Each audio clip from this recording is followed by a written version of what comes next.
It was a waiting room. Though I wasn't sure what I was waiting for. White walls, beige chairs, a window that let in too much light, and no clock. That was the first thing I noticed. No ticking, no numbers, no soft reminder that time was moving. Just stillness and the quiet hum of a ceiling vent. I sat and kept checking my wrist even though I wasn't wearing a watch.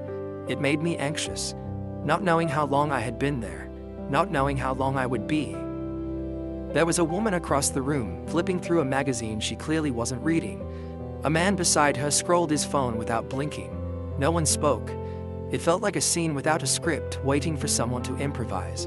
And still, no clock. I thought about how much of my life had been lived by time. Waking up at 7, emails by 9, lunch by 12. Tasks, meetings, errands, all managed by numbers on a screen.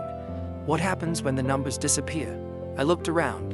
No calendar, no sign of what came next. Just me and the quiet. That's when I realized this wasn't a real room. Not exactly.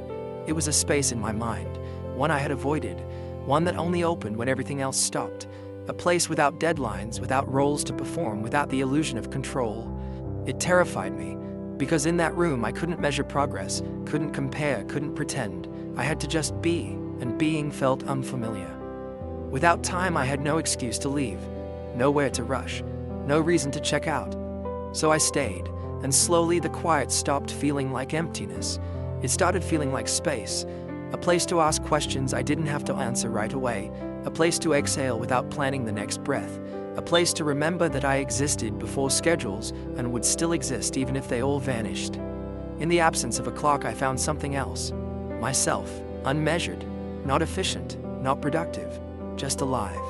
I imagined standing up and walking out, not because time told me to, but because I had learned what I needed, that healing doesn't arrive on a schedule. It doesn't care about appointments. It waits for silence.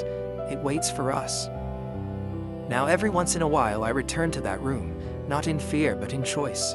I sit, I breathe, and I remind myself, you are not behind, you are not late, you are right here.